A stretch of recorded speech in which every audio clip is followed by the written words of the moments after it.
La question aujourd'hui, c'est en ligne, est-ce que vous capitalisez sur votre plus grande expertise?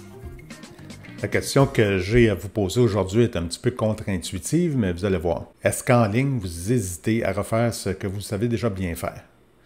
Vous serez peut-être étonné de savoir qu'une très grande majorité des entreprises, comme la vôtre, n'ont pas de succès ou un succès très mitigé avec les réseaux sociaux.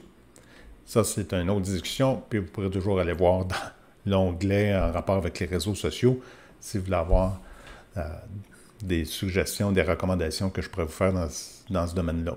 Mais pour revenir à mon point, vous avez une expertise de plusieurs années à la gestion et l'utilisation d'un site web. Et, soit dit en passant, c'est le seul actif que vous avez sur le web qui vous appartient. Il y en a un autre qui n'est pas sur le web, qui sont vos courriels, mais à part de ça, il n'y a rien d'autre qui vous appartient. Donc, votre site web, c'est votre actif le plus important. Et évidemment, tout le bruit fait en sorte que votre entreprise ou la majorité des entreprises font souvent beaucoup plus d'efforts pour essayer toutes sortes de projets sur les réseaux sociaux et ça fonctionne plus ou moins, ça vous déçoit, etc. Et vous essayez de résoudre et mettez beaucoup d'énergie à résoudre cette problématique. Ce qui est bien correct.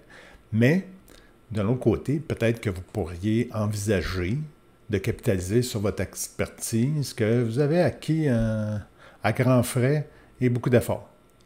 Un site web. C'est là que c'est peut-être un peu contre-intuitif, pourtant dans la réalité, on voit bien l'opportunité. Alors, comme dans la réalité, ça se pratique, c'est ce que le monde font.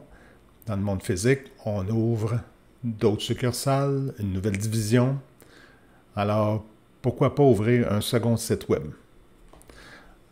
Et avant de cliquer sur le prochain onglet pour aller voir ailleurs, je vous invite juste à écouter mon argument. C'est que vous pourriez avoir un deuxième site web pour y donner un angle spécifique, viser une clientèle plus précise, ou tout simplement un canal de vente pour un produit ou un service en particulier, donc potentiellement plusieurs de ces canaux de vente, donc plusieurs sites. Et même si plusieurs vous en découragent, Google, Facebook, etc., évidemment, leur modèle d'affaires est basé que vous utilisez leurs services à eux et ils seraient fort heureux si vous n'en utilisiez pas d'autres. Mais il y a moyen pour vous de rejoindre votre clientèle par plus qu'un canal, comme dans le monde physique, avec une seule succursale, un seul bureau. C'est peut-être pas l'idéal. Et je soulève ici que vous devriez peut-être envisager cette solution, même si elle semble demander beaucoup de travail, c'est pas tout à fait exact parce que vous avez déjà une expertise dans votre équipe, vous avez déjà accès à beaucoup d'expériences passées, à savoir comment vous y prendre, quoi faire, quoi pas faire. Alors peut-être vous devriez considérer cette option qui en plus vous construit un actif qui vous appartient, qui a une valeur. Si vous comparez, si vous regardez les chefs de file dans plusieurs industries, vous allez voir, c'est ce qu'ils font. Vous n'êtes peut-être pas Amazon, mais je peux vous dire qu'Amazon a au moins plus d'une vingtaine de sites additionnels en plus d'Amazon. On pourrait conclure qu'ils n'en ont pas vraiment besoin, étant donné leur grande notoriété.